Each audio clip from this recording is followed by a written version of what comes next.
Hello, and welcome to everybody online. My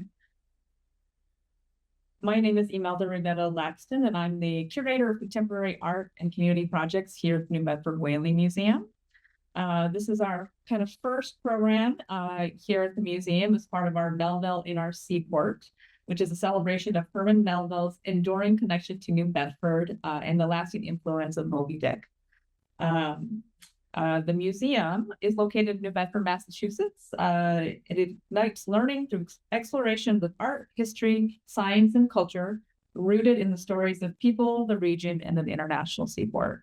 Today, we're delighted to bring together three contemporary authors whose work engages with Melville's ideas, themes, and legacy in unique, inspiring ways. While Moby-Dick was rooted in this city and its maritime history, its questions about ambition, belonging, nature, identity, and obsession continue to resonate with artists and audiences around the world. Over the next hour, we'll explore how these writers have drawn inspiration from Melville and how this work continues to spark new conversations and creative work today. We'll start with some kind of author talk, authors talking about their work, and then move to questions from our audience in the second half of the program. I'd ask that you just type out your programs into the chat, and we'll answer them as they come.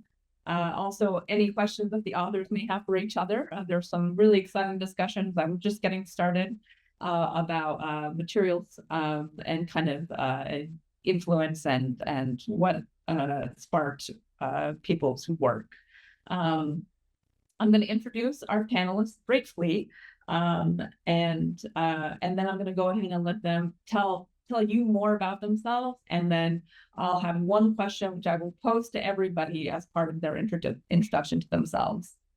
Today we're joined by Elizabeth Doss, who is a playwright, Herman Melville's great-great-great-granddaughter, and the author of Poor Herman, a work that explores the life, legacy, and mythology surrounding her famous ancestor.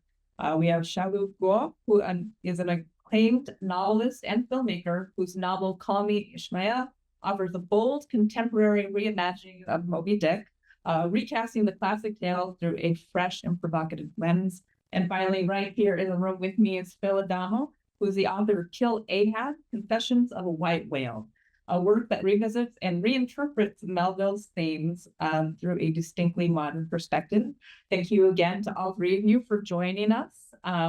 So again, like I said, I'd like each of you to talk a little bit about who you are, kind of the work that you've done, and then this project, and what first drew you to Melville, and what inspired you to respond to his work through your own creative practice.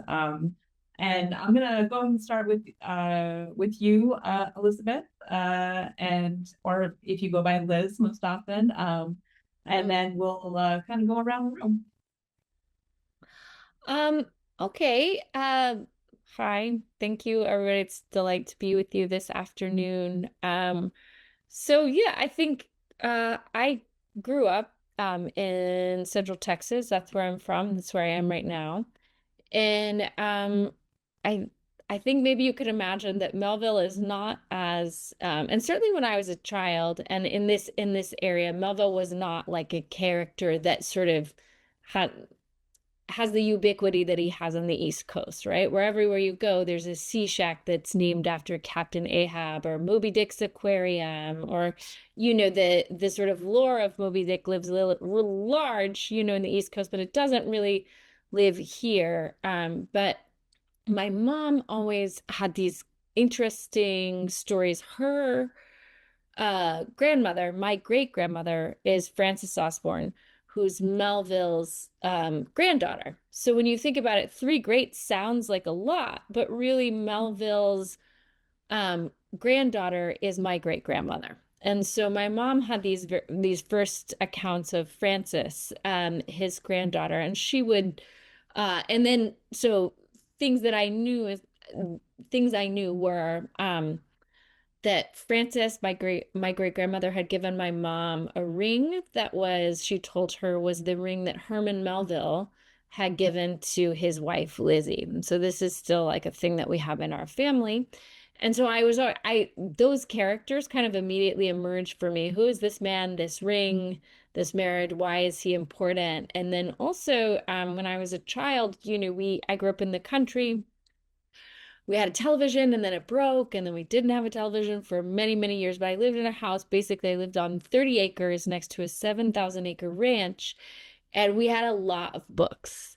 And so books were sort of like revered in our household. And knowing that I was related to someone who had written one and written a book that was really important. And then we had this picture of an array of stamps. It was from when Melville was on the stamp. I'm not quite sure which year, but it's, when he's got a receding hairline and a big beard and a kind of surly look on his face. I think many people have seen this portrait.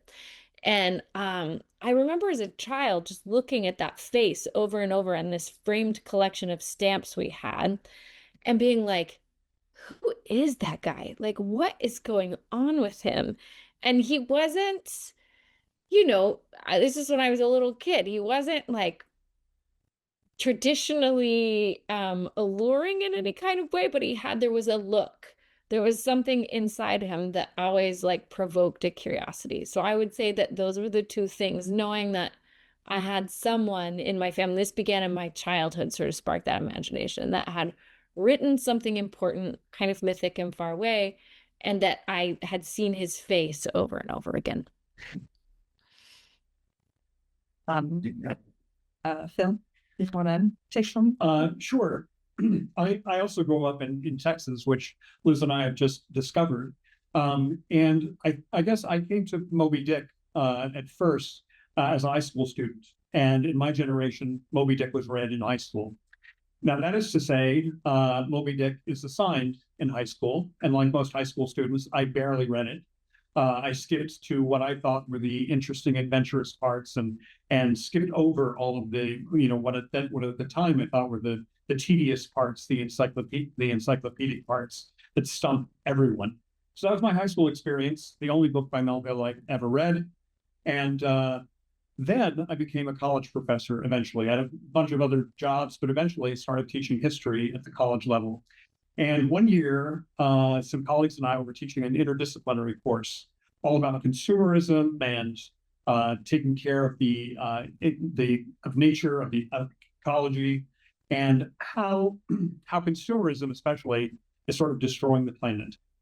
And my colleagues, two professors in English, I was in history, they decided that Moby-Dick would be the book that we should read.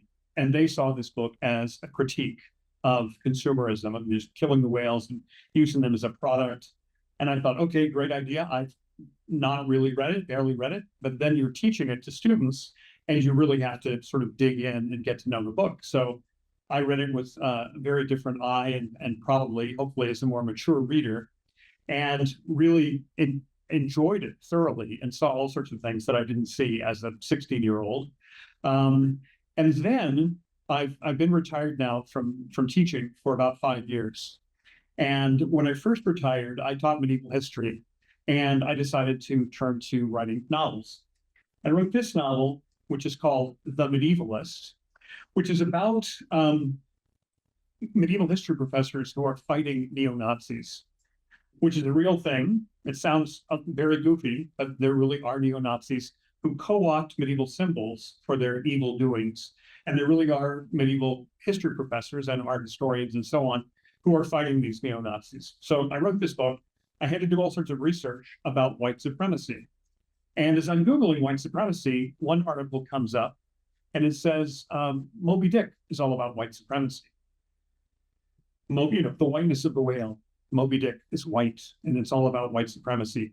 Now, even now, I'm not sure that I totally buy that, but I thought it was interesting at the time. And then it sort of affected everything else that was going on with this book, with The Medievalist. And I started referencing and putting in structures and characters that were sort of referencing Moby-Dick. So the main character in my book is an elder professor who had polio. He has a limp. He walks with a cane. His name is Abe. I have an African-American graduate student who's one of the heroes of the story. This African-American has some tattoos, not entirely covered, but has some tattoos. His name is Quentin Quick, which if you say it fast enough, sounds like Queequeg. and so on, and tried to take some of the moments from Moby-Dick and incorporate it into this book. Although it's a completely different story, nowhere in the explanation it doesn't come out that it's Moby-Dick, and you might, if you knew Moby-Dick, you might see that in this novel. So that was a second time that I had to really think about Moby-Dick and what I was going to use and what I wasn't going to use. And then most recently, this just came out on August 1st, which you know is Herman Melville's birthday. Killed Ahab. I have a friend who is a big Moby-Dick fan, and I was talking to her one day. She has a website, a blog called The Daily Dick, where she reads a chapter of Moby-Dick, she tries to interpret it, tries to understand what's going on. The title of her blog is purposely very provocative, and she gets lots of visitors who are looking for something else in a website. But she knows all about Moby-Dick, and I really didn't know anything. And I was looking for the next project, the next thing that I wanted to do. And I said, has anybody ever written this story? I mean, it seems so obvious that somebody must have done this, to write the story of Moby-Dick from the whale's point of view. And she said, oh, no, I don't think they have. And then I just became sort of possessed by this. And at that point, I really became a fan, a serious student of Herman Melville and of Moby-Dick in particular. I didn't want to write a book like Herman Melville, but I wanted a book that Herman Melville might be able to read and understand. So something with a 19th century flavor to it, something with all of the jargon and the background information. And so that's really the fourth time that I read Moby-Dick and got much deeper into it. So that's how I came to it. No relation, but I feel like we're pretty close now. I've written this book as a kind of homage to him. Great, thank you. Xiaolu, how about you? On mute. Well, it's my great honor to be talking to my colleague, Elizabeth and Phil. If I knew your work earlier, probably I would write very differently this novel, Call Me Ishmaelle. I guess my entering point in Melville's work is more from film, from actually when I was in Beijing studying film. One of the first French film actually I watched was Pierre the Obscure, and which is adapted from Melville's work. I think it's a novel right after Moby-Dick. And I think it was such a intriguing, mysterious, dark, complicated film. And I think that was the first time I want to find out, who this American author. And that's way before I read Moby-Dick in Chinese translation. But that novel, Pierre the Obscure, I think Elizabeth knows so well, right? You will tell me how you really think. I think it's a true masterpiece, even more difficult than Moby-Dick, I would say. But also very essential. It's really different because Moby-Dick is such a male work, and Pierre the Obscure is very feminine in a sense, very sensual, and the darkness is it's so different from Moby Dick. The darkness is one's about violence, another is about sensuality. And that's my entry point. And then I began to read Moby Dick in Chinese translation, I think 90s. But I think that, as I said in the translation, anything to do with biblical reference and Shakespearean reference become so difficult because we don't have that tradition. Especially in East Asia, in South Asia would be a bit better because sort of, since 19th century, 18th century, the colonial history somehow managed to introduce, Christianity, all that. But in communist China, certainly we felt very alien whenever, read translation from, with those reference. And I think I remember the translation just stopped working when Scientology, that chapter came out. So I think also the content was just impossible to follow, right? That's the pre-Wikipedia time. And then I just kind of stopped my reading. And I began again when I was writing my previous book called My Battle of Hastings, when I was researching about seafarers and, women sailor in disguise went on to sea in 19th century in Victoria era. And that's how I discovered, many Victorian girls, 16, 17, they became cabin boy by, just in disguise, and they jumped on a ship. Some were whaling ships, some were kind of commercial ships, some were, really those kind of army ship went to Africa, all that. And they went on sea years until they were discovered. And I read a lot of archive about that. I didn't have the idea to somehow to use that for an independent novel. And then when I came to New York a few years ago, I reread Moby-Dick. Then I suddenly thought of my previous research about Victoria girls, in disguise, went on those ships. Then I thought this two thing is kind of interesting because in Melville's Moby-Dick, there's no real female character. There's one mention of a woman, but otherwise none. Then I thought of my research about Victoria girls, the real stories. They went on a ship in disguise, pretending to be a cabin boy. And I thought that could be, interesting, exciting thought experiment. And then one day I said to myself, this thought experiment can be, somehow written down. And that's how I put my research into this kind of, interesting kind of framework, the journey of Pequod, basically. And I thought about it. So I made my own map from Victoria, England, all the way to New York, and then to Massachusetts, then to New Bedford, and then go on the whole journey, follow the whole original Moby-Dick journey. When I made that map, I think I sort of planned for a week, and I wanted to see if that might work in a narrative format. And then I thought it should work, if I replace Ishmael with my Ishmaelle from England, and I set in the same period. My novel Call Me Ishmaelle is kind of 20 years later than the original period, and that's the Civil War period. So that's another challenge. So in a way, I sort of set myself a huge task to understand this American masterpiece, is to understand why I'm writing English as a Chinese author, why I'm in conversation with Western canon rather than my own, Chinese canon. So the whole thing is, I'm sorry, just quite long-winded explanation how I entered this project a few years ago. And I think it was a huge, nourishing, really learning. It's a great learning process writing that novel. I think I learned so much compared with other novels I have written. This one is really a great learning years, 4 or 5 years.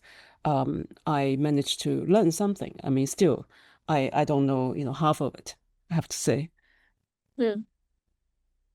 Always learning. Yes, I feel like is what you find with the people who study Melville and Moby-Dick. But for those who might not be familiar, thank you so much, all of you, for your kind of first introduction to why it is that you came to Melville and to the work. But I'm going to first go back to Elizabeth and ask you to explain a little more about kind of one of the works. You're also working on a new play that are related to Melville, and that was Poor Herman. And if you could tell a little more about what that is and kind of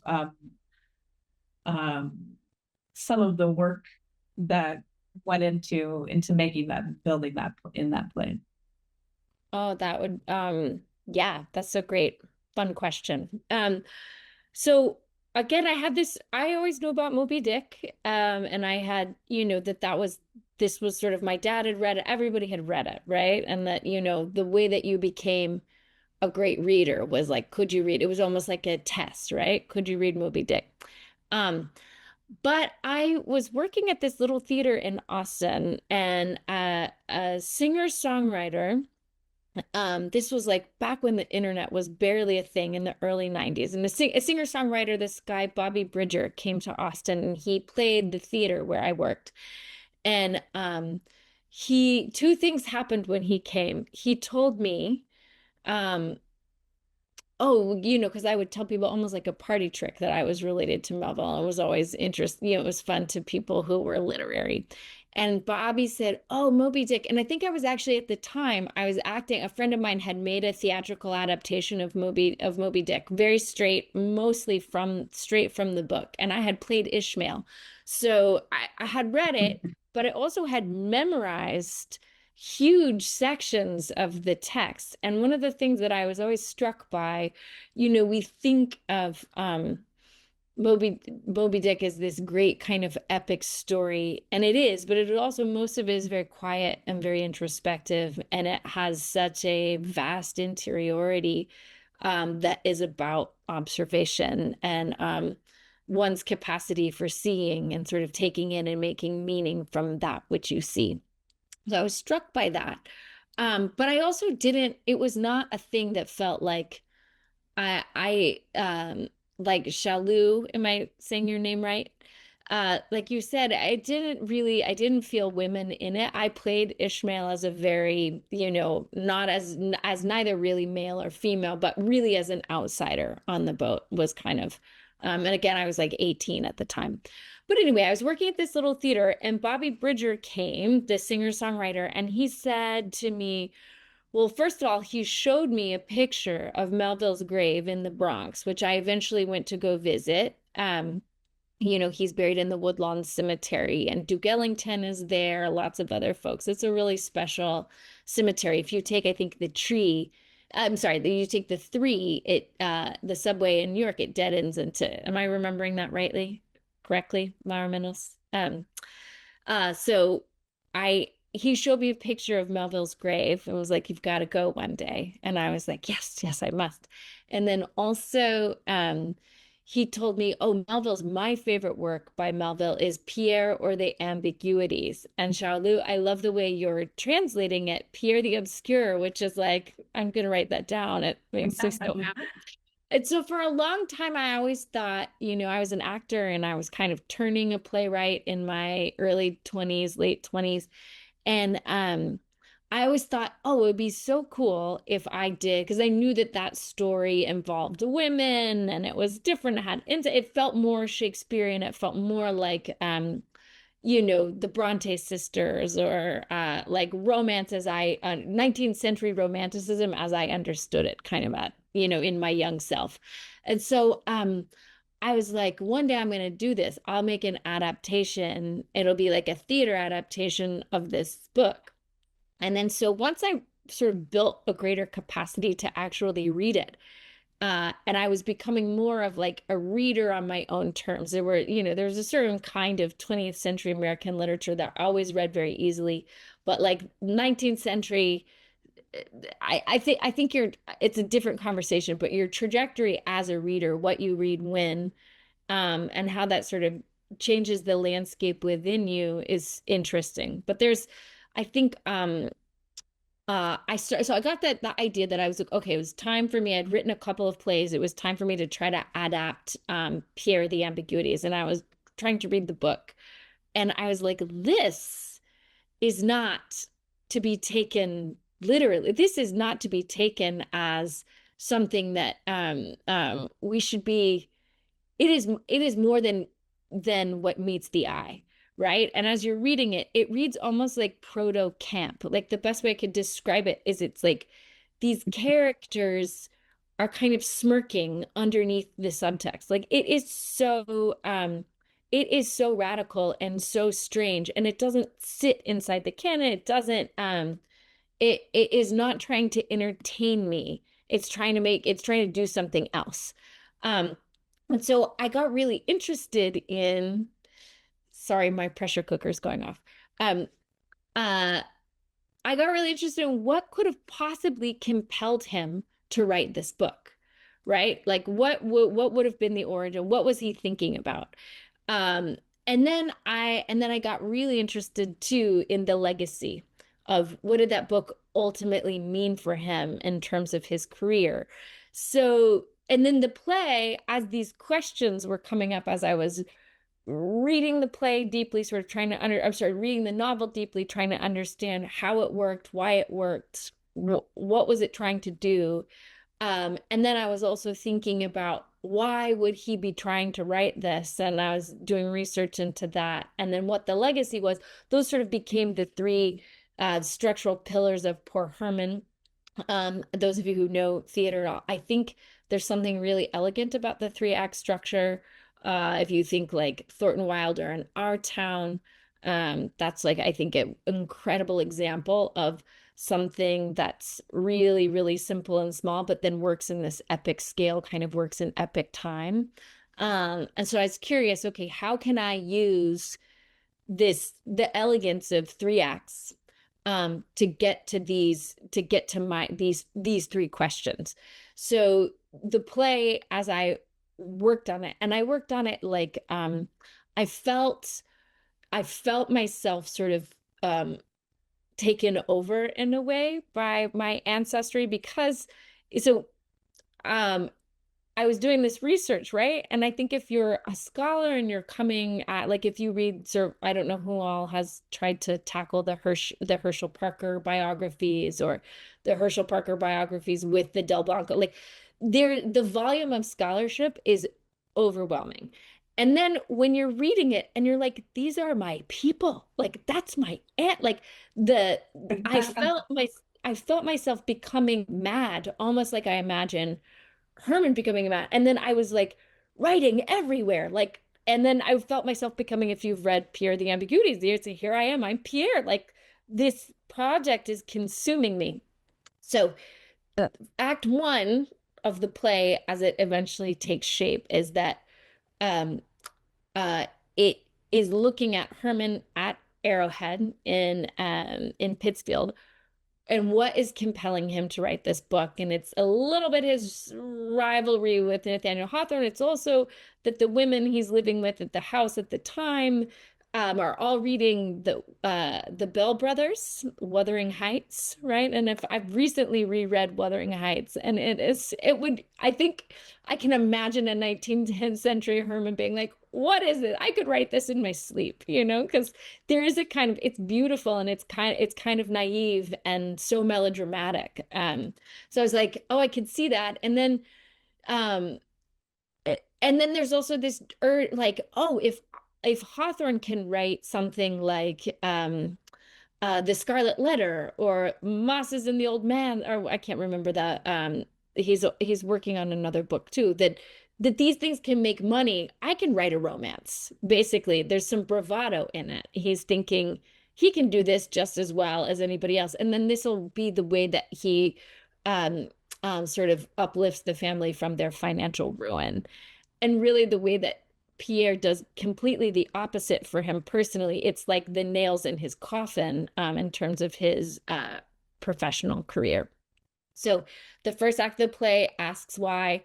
The second act of the play is this theatrical adaptation of the novel. So it's a lot of hijinks and melodrama and comedy and strangeness, and then the third act is this like graveside seance where the family is saying goodbye. They're putting Herman in the Woodlawn Cemetery, and then the family. There's a lot of, in addition to the novel and what's prompting him, there's a lot that is in the story of the family, of my ancestors, that was so heartbreaking and compelling to me. I don't know who all knows, but like Herman lost his oldest son to suicide during the Civil War. His older daughter has rheumatoid arthritis. He has only one child who has children. His other son goes away from the family, and then he's sort of found dead from tuberculosis.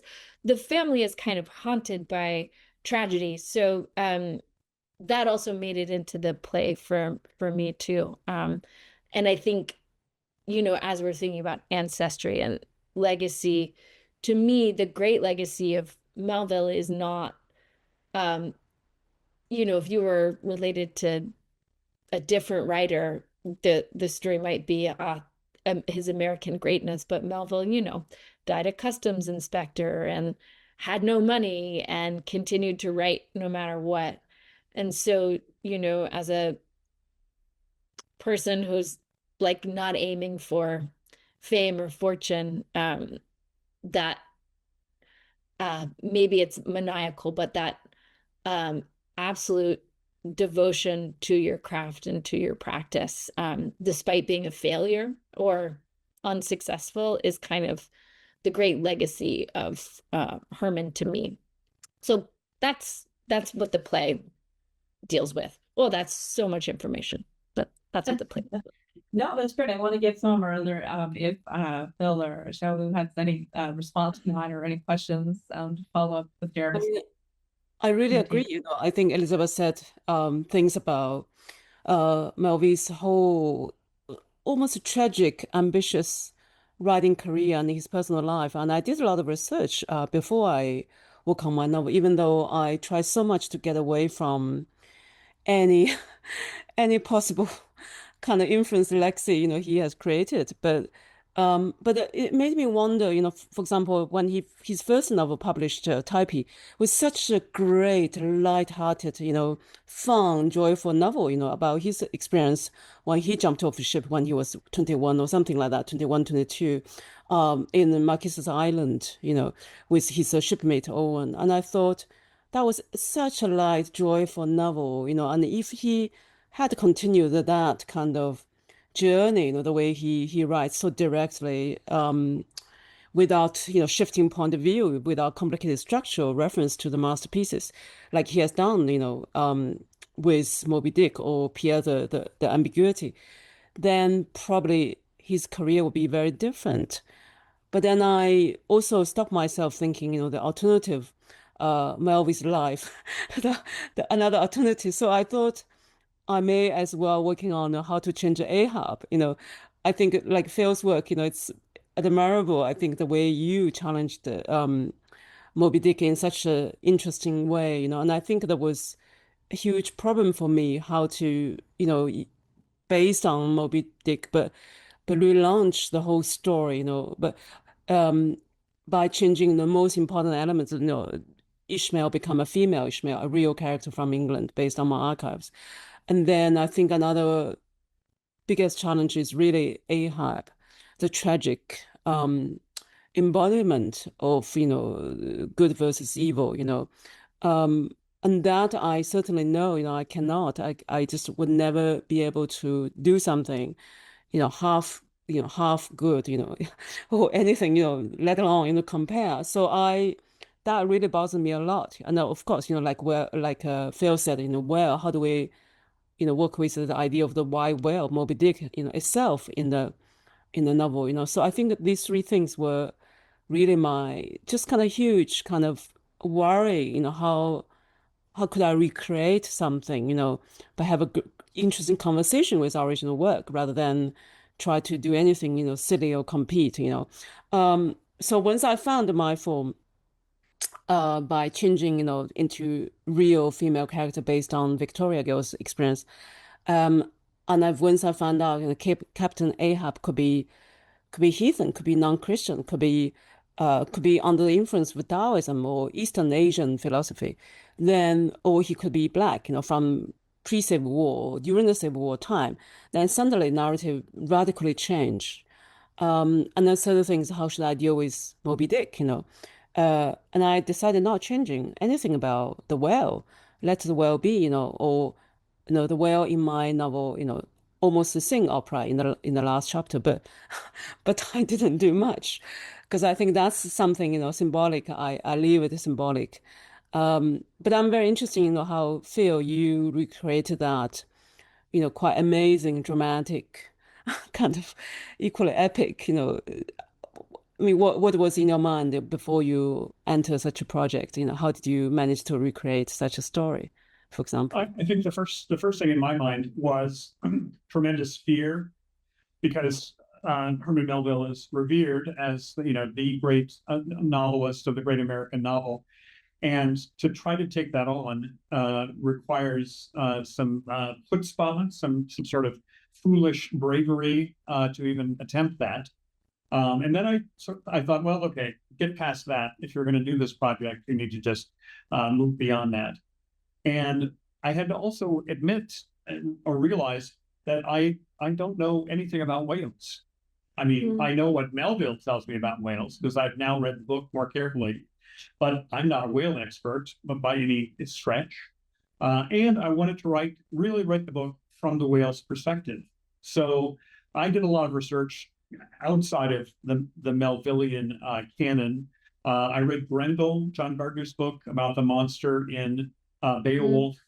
I read Richard Adams, Watership Down, any book that had animals as the main character. So it was a serious book. I mean, Watership Down maybe is a children's book, but I think it's a serious novel too, where the rabbits have real lives and real personalities and conflicts and try to struggle with everything that life has to offer, but they're rabbits. And I wanted to do the same thing. I had to make a couple of choices. The first choice is, how do I write the Confessions of a White Whale? How does that get recorded? Because the whale only has flippers. I mean, some of these questions are going to sound silly, but the whale can't use a typewriter or a keyboard. So how does the story get recorded? And so I constructed a kind of framework where I wanted to go back to Elizabeth in a second and ask about the Elizabeth Doss character who appears at the end of your play. Because I've done a similar thing. There's a character named Phil Adamo, who is the editor and annotator of the Confessions. So he becomes the sort of scribe of the whale. The whale is beached on a New England coast. He meets this human named Phil Adamo, happens to be the author of this same book, Kill Ahab, and tells him the story as he's going to, the whale knows that he's going to die someday and he wants the story to be known. So he tells it to this imaginary character, Phil Adamo. So that creates a sort of framework at the beginning, how the story is introduced, like the framework comes back at the end. So in a way, it has a kind of Canterbury Tales, narrator and a framework for the story on the inside. Then I had to figure out what does the whale feel? Because the only sort of critique, I mean, there's lots of critique and lots of analysis and lots of interpretation of what Ahab and his men are doing. Ahab is mad. Ahab is full of vengeance. Ahab is, has lots of emotion. There's lots of interpretation about Ahab. And the only interpretation from the whale is maybe the whale is mad, but more reasonable people say the whale is just a whale. Whales do this. Nature works this way. Don't take it seriously. And I thought, well, what if the whale has some sort of characteristics that we don't automatically attribute to whales? And I started studying whales. And there's all sorts of interesting research. I mean, as I'm writing the book, and unfortunately, some of it has come out after I finished the book, about whales having dialects within their pods, whales using complicated, almost alphabetic language, the way that they have memories, the way that they mourn their dead. These are all things that seem, not to anthropomorphize these characters, but they do seem to have feelings. They're very similar to humans, and they seem to have experiences that are very similar to humans. So I thought, well, if Ahab can be really angry about having his leg bitten off, there needs to be some reason why that happens. We don't really understand, other than the whale is being hunted. But I tried to create some sort of backstory for why these events happen, and also attribute to the white whale character some of the feelings that I think it would have, that the backstory would create. And so, in a way, I think the white whale character in my book is parallel to Ahab. It's going through similar things, similar kinds of loss, similar kinds of responses. And those were the big issues to figure out at first. And then I think the fantasy part of the book took over. And so the piece that was most important to me was the whale can only know those things with Ahab where it encounters Ahab. It can't know about conversations between other crew members. It can't know about the gam that it wasn't a witness to. So it can only know things that happen in the book, except for those things that happen before the book starts. So now there's a whole backstory for the whale. There are adventures that happen as the whale is pursuing Ahab, and it runs into lots of other characters. It runs into a whale that I've given the name Heart of the Sea, which is the name of Philbrick's book about the Essex whale, right? That destroys the Essex ship. That whale appears, and they talk about that event with the whale ship Essex. With that whale, my whale talks to him, and they sort of compare notes. And it turns out that the poor whale was suffering from migraine headaches because he's bashing his head against ships a lot. And so there's some discussion about that and how how whale anatomy really works, and could that really happen? So I'm working on two different paths, I guess. One is to stay true to the narrative and the outline of Melville's story, and whenever the encounters are happening, to tell that from a different point of view, but to be as true to that narrative as possible, and then to invent all of the narrative that Melville doesn't include my book in his book. How could he? But I'm including his book in my book as faithfully as I can, and then trying to enhance that with my own story, if that makes sense. Yeah, I love what you're saying again about this sort of triptych in a way in the storytelling, where it's like there's your Phil, you have another whale, then you have the whale, and then you have or Melville's account, and then the whale's account, and there's something that again gives you a kind of, there's so much, because you create those parameters, then there becomes so much to play with, right? And a lot of that is your own sort of prescribed limitations. And I think I'm also just thinking about, yes, whiteness and the kind of the biblical or the epicness of what whales also symbolize. And then as now, I think culturally there's been such a shift from where we were, in the 19th century, where we considered whales, they were monsters, right? Monsters of the sea. And now we have so much more nuance. So what you're getting to offer is a much more, maybe we're anthropomorphizing, but also maybe we're just acknowledging the sentience, right, of the creatures that are on the planet with us. And sort of giving, maybe our only way in is human, right? Is to sort of and who cares if we get stuff wrong? Just sort of seeing the pieces you're playing with, it just feels so fertile and so interesting. Yeah, I mean, I agree. I think the ecological side, it's almost, you think maybe in original Moby-Dick, it wasn't explored, the idea of the balance between nature and the human, and the ecological disaster we're facing now, and also that's pre-Darwin's On the Origin of Species published, right? So Darwin's works published in 1959, and I think Melville's time before that, and for me was 1850. Sorry, 1859. Always jumping 100 years ahead. Me too. I think that was so crucial for me to think, how we should narrate that time, without, certain political correctness at that time, because Darwin didn't dare, right, announce his theory until 1859. And in Melville's time, and I think the idea of, homosexuality, the sexual freedom, all these were hidden in a sense, in my novel, Call Me Ishmaelle, for example, a girl in disguise and on a ship with 39 men. The activities happen at night, every night. But those concepts, this, the idea of, gender, freedom, or being gay or being whatever, those concepts were not available. Those identity were not made at that time. So it's just secret activity. And I think these things are interesting, on set, explicitly in Moby-Dick. But I think in my kind of narrative, I try to, I kind of, discuss in a much more, I wouldn't say detailed way, but I think it's embodied narrative, which is a lot of pain and a lot of kind of drama with my characters, especially female Ishmaelle with 39 men, in a sense, the danger lurking around every second on the ship for her. And the second thing, as I mentioned, is the ecological future, they are part of this violence, the 39 men on the ship by killing massive, kind of quantity of whales in those 2 or 3 years voyage.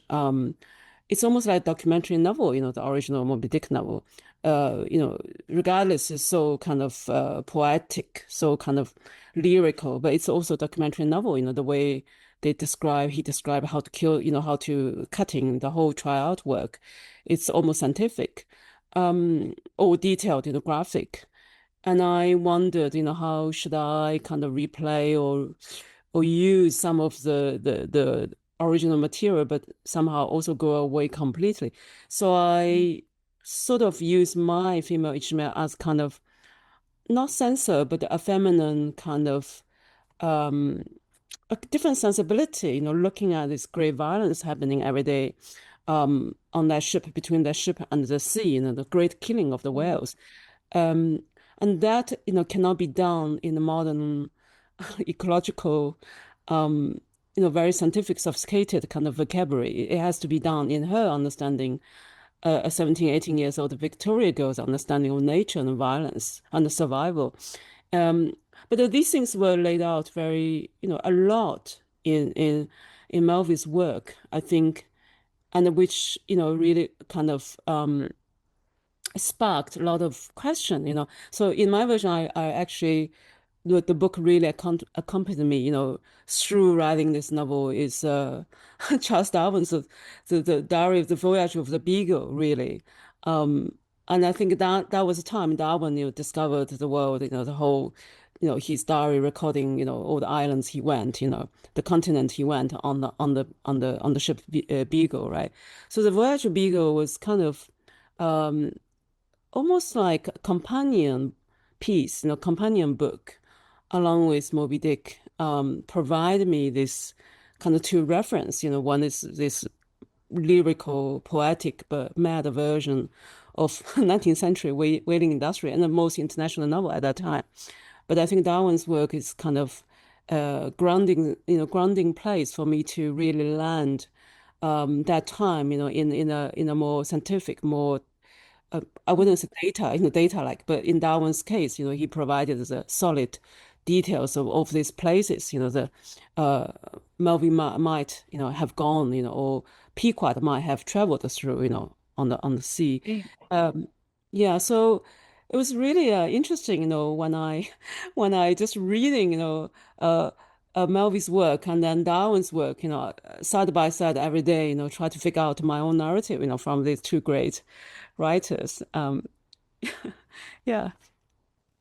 Well, one of the things that struck me about your book, Xiaolu, you have many moments where there are parallels in the narrative between Ishmael and Ishmaelle, your character. And I first noticed this and sort of maybe stupidly, obviously said, oh, this is what she's trying to tell me. The scene where Ishmael shares the bed with the harpooner is a sort of famous scene, and in it clearly has to do with homosexuality, and that can make people feel certain ways. And when that character is then changed to a female, then it becomes something else. Then it becomes about danger, about potential violence against women. And I thought that was just brilliantly done. The way that just that it's not just one change, but changing that character to a female, a young female, and put in that same situation makes for a whole different set of ideas and concerns that come up at least in my reader's head. So I appreciate that.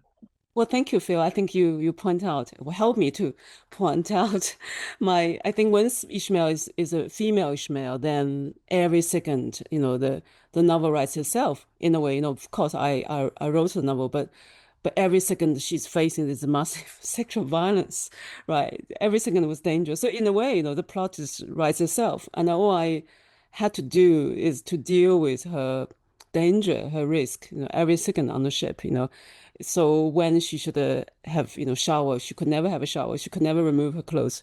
She could never go to the toilet. She could never really, take off, her jacket because her body would have, show the shape. And she could never shave. She could never participate in anyone's, bodily, performance every day. Those things she cannot participate, and it creates this huge kind of doubt and shadow, and there's distance and alienation between her and the 39 men on the ship. So in a way, the novel writes itself. So every day I had to deal with all these practical, dramatic moments, in a chapter. So each chapter was almost hastily written to respond to danger in a way, So I become almost like I couldn't describe, I almost like transcribe her problem, but she's there, on the ship. Her danger is lurking around every second. I think it's really interesting. But I think in a way, I feel lucky I didn't read, fail your work before I wrote that novel, because I would have written very differently. Ahab or The Whale, or if I knew Elizabeth's work before, then probably I would think more about how the author's presence, the tone, the narration, in my way of telling. I guess I was, in a way, the ignorance it become kind of strength for me, if you see what I mean. So I kind of try to escape from all this scholarship, all these studies about Melville's work, in order to be free from those kind of learning and influence. I think you're making a great point that sometimes it's like the scholarship or the history, the legacy can be paralyzing. And Eric, and you don't want to, you can sort of write yourself into if your concern is historical accuracy, or if your concern is making Melville people happy, if you're concerned, or sort of satisfying people's expectations, it can just sort of keep you from moving. I'm just so struck by the idea that the body, and this is where I think what your two works maybe have in common, is the body becomes the conflict, right? Like the Ishmaelle, her body becomes her conflict, in the same way that with Kill Ahab, right? Moby-Dick's body, the actual thing that you inhabit, is the source of your conflict. And that happens also for Ahab, right? Like the sort of the mortal wound. I'm also thinking about the great zoom outs. I just finished War and Peace this summer. Have you all read it? It's so good. It's Wow. Tolstoy writes so incredibly also about this. I'm so glad to hear that you were reading Darwin, because it was like I think the origin of species and these ideas about evolution are as radical as like chatbot, or like robots doing all of our work today. This idea that, or the way that maybe could AI become sentient, right? It's such a radical idea. And to see men like Tolstoy, I mean, he's really working it out, and these great structurally War and Peace does these great zoom ins. You're looking at the character, you're looking at the world of the war and the world outside of it, and you're following these characters. And then Tolstoy, as this sort of kind of grand epic storyteller, is pulling back and saying, these are all the things we have to be thinking about, or this is what Napoleon's strategy might have been, and these are the generals. He's doing this great back and forth. And one of the things he wrestles with is like, how could we possibly be, does life have meaning if I am descended from a gorilla? Does life have meaning if I'm related to a frog, right? This sort of, so again, it's like in the 19th century, in the moment that we're in, there is this, yes, there's romanticism. We're excited about nature and the beauty of nature, but we see it as very alien or foreign to us. Whereas now, in 2026, of course, we're related to whales, and of course they have dialects, and of course, sexuality is on a spectrum, and gender is on a binary, right? Like we are just, the perspective shift is dramatic and interesting, and it's cool to see how your works are sort of in conversation with both that moment, and the moment that we're in. And as we continue talking, this is amazing. I'm glad that all three of you, I think, have so many questions for each other about creation of your work. I'm going to ask people online to go ahead and start submitting their questions if they have them, to type them into in the chat, and we'll try and answer them as we go forward. But while I'm waiting to see if anyone has any questions, I don't know if you had any other questions for each other right now, or I just kind of wanted to know, I had a question, and then I'll see if maybe this develops into anything, is you worked on all this kind of recentering of the novel, or how people might think about characters in Moby-Dick, and made them their own. And I wondered if this then changed your perspective about things in the novel as you moved through your own creative process, and for the end of your project, found out about other resources that you used, other kinds of intersections of kind of knowledge and history and scholarship around it. Like, what changed for you then at the end of this, in anything in your view of the work itself, Moby-Dick itself, of Melville, or kind of any of the related themes that you kind of explored? I mean, for me, I think it's too soon to tell. Okay. Because I've been working so closely with Moby-Dick, trying to write this book, and using outside sources and outside reference works to try to make this happen. But I have been thinking recently, I would like to read Moby-Dick a year from now, and I'm sure, like the last few times that I read Moby-Dick, it changes every time, because I've become a different person, maybe a more sensitive reader, hopefully a more intelligent reader. But now, with your question, right, I've taken Moby-Dick and just torn it apart and put it back together and used it for my own purposes. And I'm very curious to see how I would answer your question, but I don't think I can right now. I think I need some space for this book to become more of the past, and then to go back and read Moby-Dick again and see if my little book tells me anything different about reading Moby-Dick. I don't know. Yeah, too close to it still, but good. Yeah. And Liz or Xiaolu?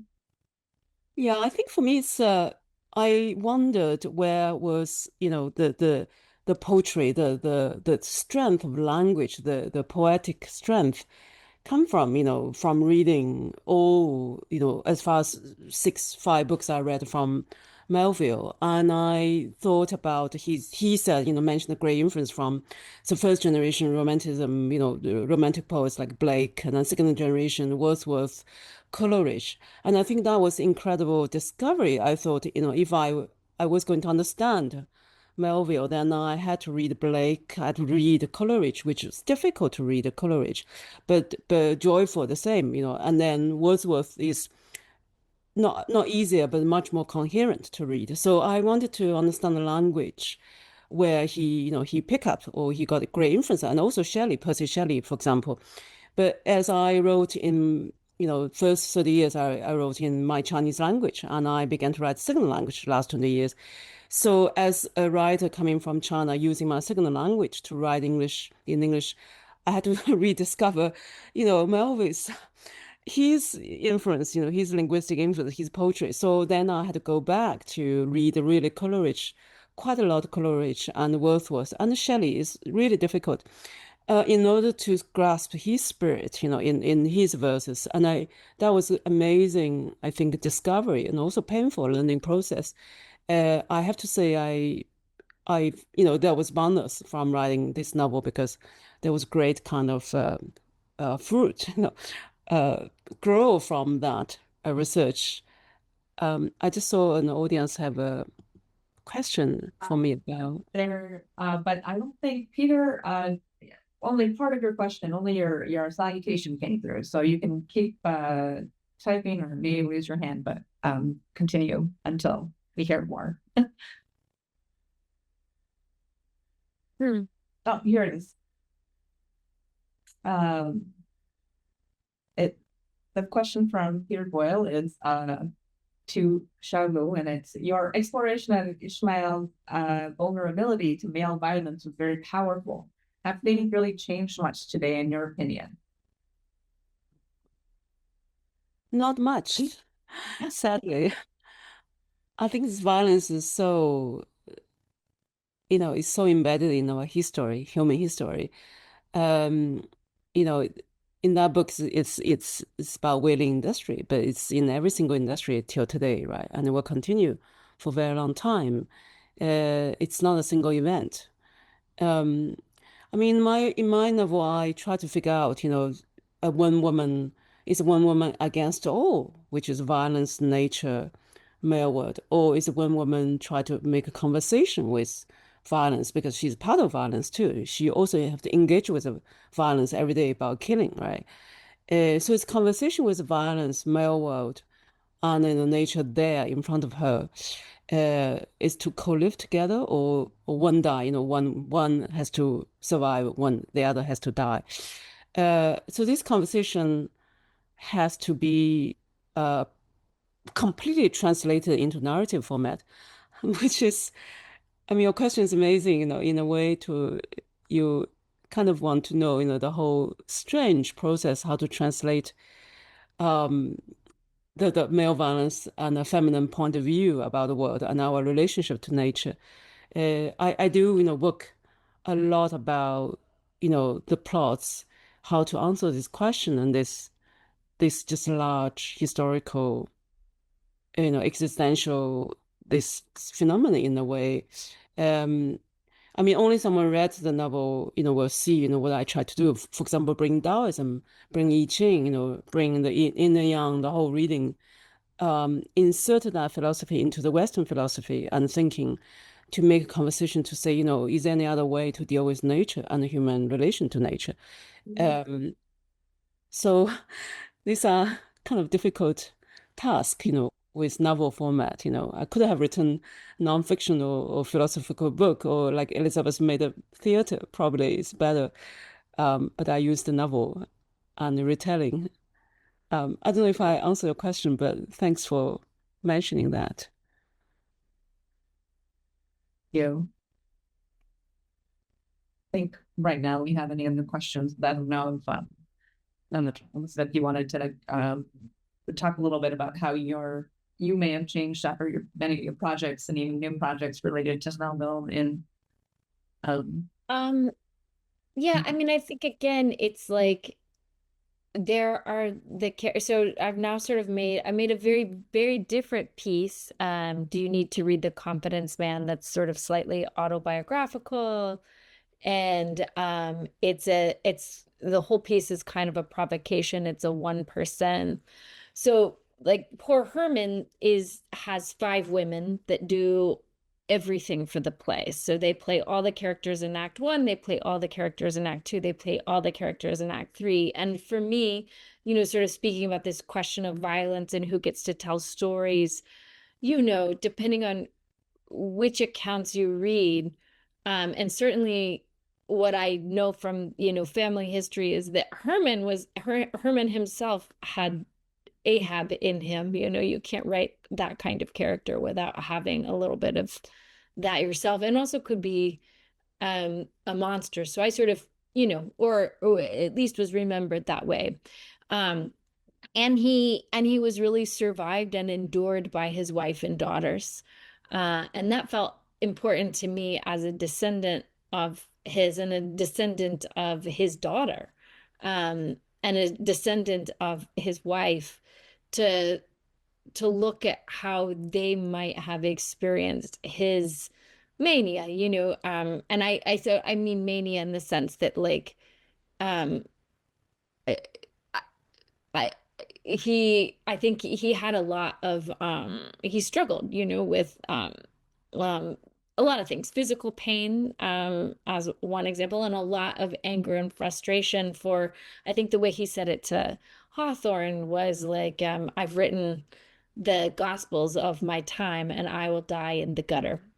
And Melville knew at the time he did not have a capacity, and this is what's so fun about reading Pierre, is he sort of has made an attempt with this book to reach a contemporary audience. And he's incapable of doing so. You know, we in MFA programs now are so often asked, who's your audience? Who are you writing for? Why this out? It's like Melville was writing to Shakespeare and Milton. He was not writing to us. He was not really writing to contemporary a contemporary reading audience, right? Like maybe his early books as he's sort of finding his voice. But that's not what he's after. He's after something so much larger. So he creates, and then, you know, the financial strain of, I mean, I think any of us that can understand that, you're like trying to provide for your family, and you have these conflicting responsibilities and obligations, and really who you are is a person who, I mean, if you've seen where he lived at Arrowhead, it's it's outrageous, right? The size of his study and his desk in comparison to the rest of the house, right? The remaining square footage that then the rest of the family has access to. So so there's now, I think I feel both a frustration and a lot of tenderness, because I feel both of those things in myself, right? Where I want all of my time. I have 2 children. I'm raising them. I have to get up at 5 in the morning if I want to get any writing done. It's like I am begging, borrowing, stealing every moment that is for me, that is creative, and that creates a lot of conflict. So there's an empathy, I think, for just what it takes to make things, and also to feel yourself sort of taken over by your creative work, and to live with people who don't understand that about you. So I feel that, or they maybe understand it, but it's insufferable. It's terrible to live with. And I think that's a big part of his legacy too. You know, my great-great-grandmother, his daughter Frances, wouldn't speak to him. So understanding that, like, the legacy is complicated, and they're all my family, was a big part of what I was trying to reconcile as I was writing Poor Herman. So then, yeah, I become a character at the end of the play. It's sort of like the play, as a format, kind of breaks open, and I've been in the audience and I've been watching the play the whole time, and then sort of try to reconcile the portrait I created of this man with the people who actually knew him, and the questions of legacy.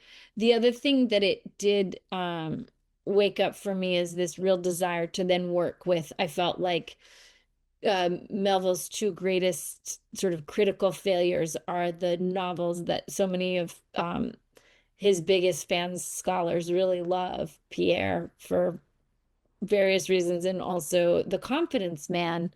And if you think that if Moby-Dick strikes you as complicated and layered and difficult to read, The Confidence Man, while it is like a third of the length, is really, really so layered and so dense and so strange in its form and conception, that I spent many years. So I feel like when I was working on Pierre the Ambiguities, I was kind of reading and adapting as I was going.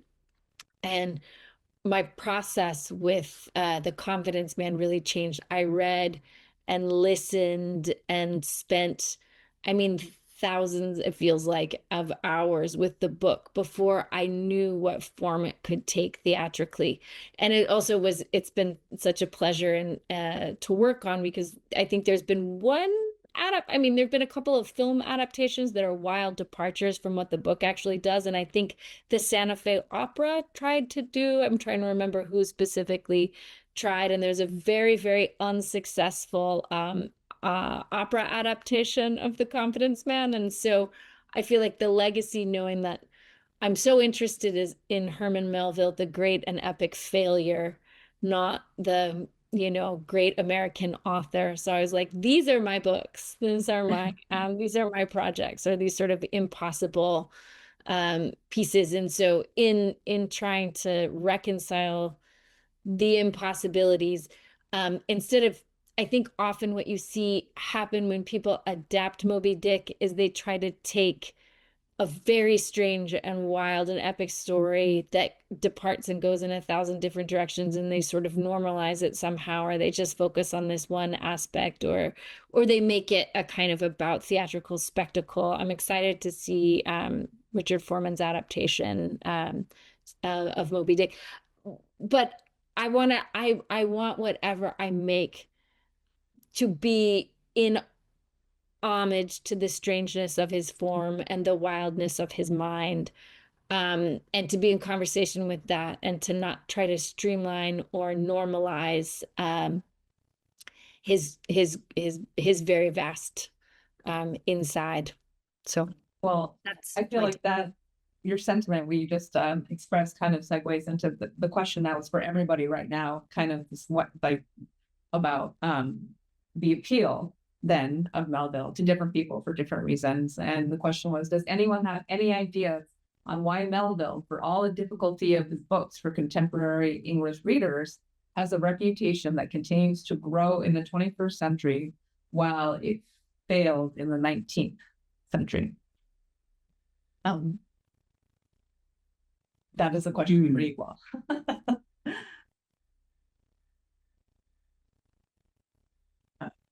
I have lots of ideas. Go. Yeah, no, I think it's a great question. It's not an easy question, and I can only come at that as a historian. Historians study change over time, and I think that sensibilities, politics, attitudes have changed, and that's what makes something that was, possibly more of a failure in the 19th century become a rich success as time goes on, and especially in our own time. I don't know if that's something specific about Melville, but I know that that's how things change over time. As a historian, that would be my answer. Yeah. Liz, I want to just say one thing about Poor Herman that really resonated with me, and that is all of the sort of long suffering of artistic, creative types.